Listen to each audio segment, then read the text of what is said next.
Peace deal कराने में Pakistan fail हो गया है। अब जिनपिंग सामने आ गए हैं और चीन ने एटलीस्ट 4 ऐसे फॉर्मूले सामने रखे हैं जिससे सुलह हो सकती है। पाकिस्तान, इस्लामाबाद में ये बात हुई, 21 घंटे तक बातचीत चली और उसके बाद जो नतीजा रहा वो असफल रहा। तो आखिरकार चीन कौन सा ये 4 फॉर्मूला रख रहा है जिस युद्ध से सब परेशान हैं, वो फॉर्मूला अगर अपनाया जाए तो सुलह हो सकती है।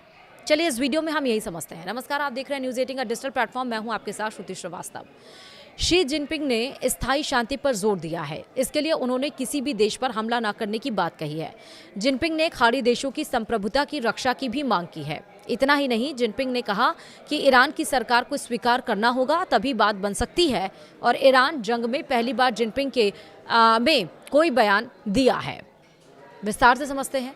ईरान और अमेरिका जंग में पहली बार चीन के राष्ट्रपति शी जिनपिंग ने सार्वजनिक टिप्पणी की है। यूएई के क्राउन प्रिंस से मुलाकात के दरमियान जिनपिंग ने मध्य पूर्व में शांति समझौता कराने में रचनात्मक भूमिका निभाने की बात कही। जिनपिंग का यह बयान ऐसे वक्त में सामने आया है जब ईरान और अमेरिका के बीच सीज फायर कराने में पाकिस्तान और तुर्की फेल साबित हुआ है। समाचार एजेंसी शिन्हुआ के मुताबिक जिनपिंग ने समझौते का 4 फॉर्मूला रखा है। चीन के राष्ट्रपति का मानना है कि इसी से खाड़ी में शांति आएगी, बाकी सब बातें धीरे धीरे होती रहेंगी। जिनपिंग ने कहा कि संवाद के जरिए ही शांति आ सकती है। वहीं जिनपिंग ने जो सुलह का फॉर्मूला सुझाया है वो ये है। पहला, अपने भाषण में शी जिनपिंग ने जंगल राज का जिक्र किया। उन्होंने कहा कि दुनिया दोबारा जंगल राज की तरफ नहीं लौट सकती। ताकतवर देशों को संयम बरतना चाहिए। जिनपिंग ने किसी भी तरह के हमलों को तुरंत रोकने की अपील की। दूसरा, जिनपिंग ने कहा कि ईरान की सरकार को स्वीकार करना होगा, तभी समाधान निकलेगा।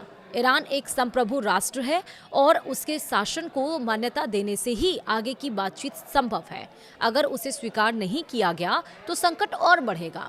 तीसरा, सुलह के फॉर्मूले के तहत जिनपिंग ने कहा कि खाड़ी देशों को एक दूसरे पर हमला नहीं करना चाहिए और न ही हमले की किसी साजिश में शामिल होना चाहिए।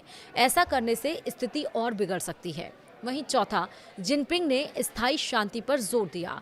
उनके अनुसार संवाद बढ़ाने की जरूरत है ताकि समस्या का समाधान निकले। दबाव डालकर शांति नहीं लाई जा सकती है। तो ये 4 फॉर्मूला जिनपिंग की तरफ से सुझाए गए।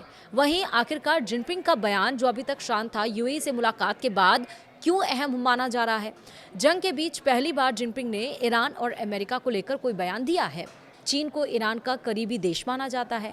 अमेरिकी प्रतिबंध के बावजूद चीन ईरान से तेल खरीदता है। वहीं मई के मध्य में अमेरिकी राष्ट्रपति डोनाल्ड ट्रंप का चीन दौरा प्रस्तावित है। ऐसे में जिनपिंग की यह पहल काफ़ी अहम है। पिछली बार चीन के कहने पर ही ईरान वार्ता के लिए तैयार हुआ था और इसके बाद पाकिस्तान की राजधानी इस्लामाबाद में एक बैठक आयोजित की गई थी। हालांकि इस बैठक में शांति समझौते को लेकर बात नहीं बन पाई थी, लेकिन अब 4 फॉर्मूला चीन की तरफ से समझाया गया है, जिसमें साफ तौर पर यह बताया जा रहा है कि ईरान की शर्तों को मानना होगा। दोनों देश पहली बार जंगल राज की तरफ हम मूव नहीं कर सकते। दशकों पुराना जो चल रहा था, जो शक्तिशाली देश है उन्हें संयम बरतना चाहिए। दोनों खाड़ी देशों को आपस में युद्ध नहीं करना चाहिए। और सबसे अहम बात चीन इसलिए कर रहा है क्योंकि इस्लामाबाद में जो 21 घंटे बातचीत चली, उसके बाद से यही सब पूरी दुनिया की नज़रें टिकी हुई थी कि सीज फायर के बाद ये युद्ध रुकेगा। लेकिन 21 घंटे के बाद भी आप सोचिए कि कोई नतीजा नहीं निकला और सबसे ज़्यादा टेंशन वाला पॉइंट जो बना वो स्ट्रेट ऑफ हॉर्मुज़ बना। अमेरिका का बयान इस पर आ गया कि स्ट्रेट ऑफ हॉर्मुज़ पर अब जो समय दिया गया था वो समय सीमा खत्म हो चुकी है। अब नाकेबंदी की जाएगी और अमेरिकी सैनिक वहाँ पर डिप्यूट कर दिए। अमेरिकी जो सैनिक हैं, जो नेवी है, वो वहाँ से देख रही है कि कौन से जहाज़ जा रहे हैं। अगर ईरान वहाँ पे टोल टैक्स ले रहा है तो वो भी जहाज़ को ना देने दिया जाए। ये सारी निगरानी अब अमेरिका कर रहा है।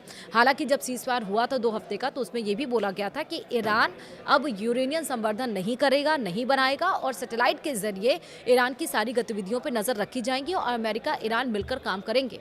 लेकिन ये सारी चीज़ें एक तरफ हो जाती हैं जब इजराइल लेबनान पर लगातार हमले करता है, दक्षिण लेबनान पर हमले जारी रखता है और इसमें ईरान ये कहता है कि ये सीज़ फायर का उल्लंघन है। हमले के बाद बातचीत अगर करने की बात कही जा रही है तो वो धोखा है और लेबनान का साथ हम नहीं छोड़ सकते। लेबनान पर हमले बंद किए जाने चाहिए। अमेरिका का इस पर रिएक्शन आ जाता है कि लेबनान पर हमले नहीं बंद होंगे और इस सीज़ फायर में या शर्तों में लेबनान का जिक्र नहीं था। वो दूसरी बात है, इस पर अलग से बात की जाएगी।